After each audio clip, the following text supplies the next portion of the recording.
Hey kids, it's June 5th, Friday. It's actually a rather sunny day today. Not too hot either, which is exactly my kind of weather.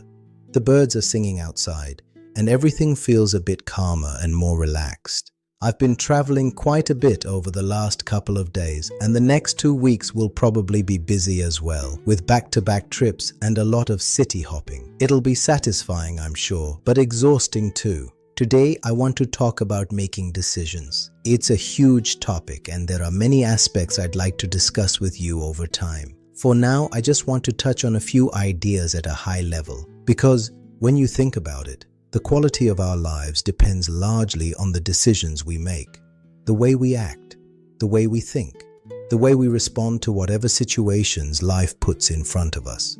And decision-making is fascinating. On the one hand, we like to think we're rational beings, carefully weighing the pros and cons before making a choice. But the reality is that there's so much happening beneath the surface. Our upbringing, our childhood experiences, the environment we grew up in, the things we've learned since we were your age, all of these shape how we decide. Even the smallest things, how we move through the world, the words we choose, the opportunities we pursue, are influenced by experiences we may not even consciously remember. That's why I think it's important to use our rational minds as much as possible. At the same time, I wouldn't completely dismiss what people call gut feeling either.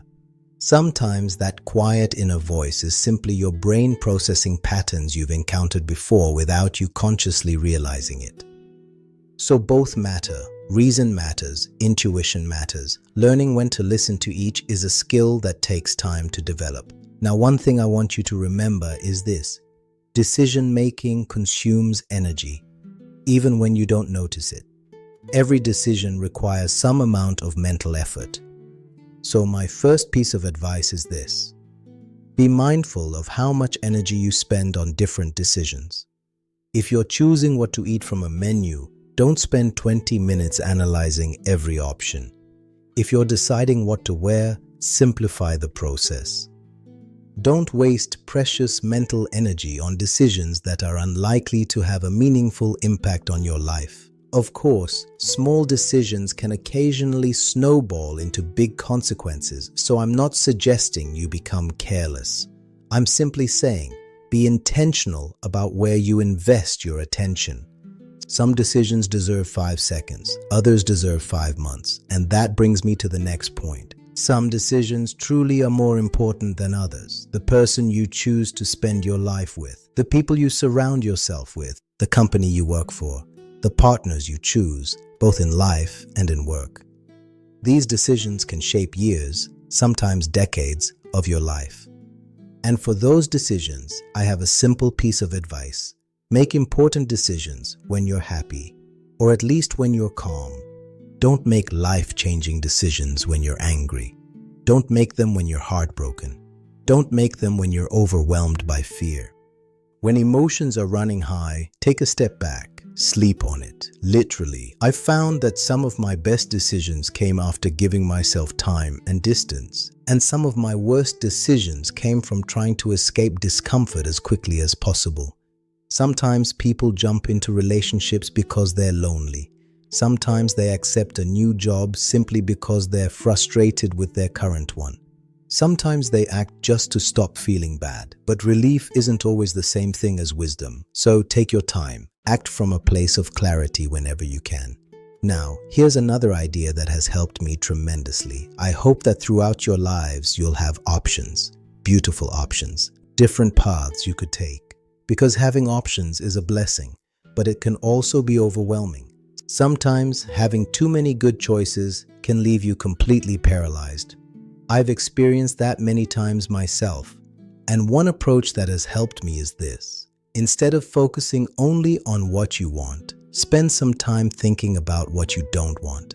That might sound strange, but hear me out. Imagine you have 5 good options in front of you. If you're clear about the things you absolutely don't want in your life, you can eliminate the choices that contain those elements. And what you're left with are often several very good options. At that point, you're no longer choosing between something terrible and something wonderful. You're choosing between different versions of a good life. And that's a much nicer problem to have. This principle has helped me in many areas of life, including choosing my life partner. I know that sounds a little cold or pragmatic, but I don't mean it that way. It's not about judging people as good or bad.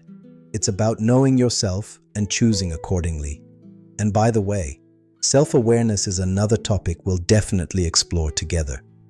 Because every person has different values, different needs, different ways of moving through life.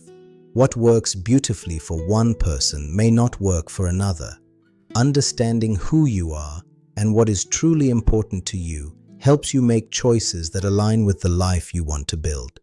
And that's true not only in relationships, but in friendships, careers, partnerships, and countless other areas of life. So, if I had to summarize today's thoughts, I'd say this.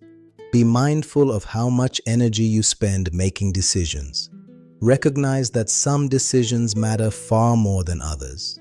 Make important decisions from a place of calm rather than emotional turbulence. And when you're faced with many good options, don't just ask yourself what you want. Also ask yourself what you don't want. You might be surprised by how much clarity that brings. Anyway, that's enough philosophy for today. I hope that over time, these little conversations help you navigate life with a bit more wisdom than I had at your age. And don't ever forget, I love you both very, very much.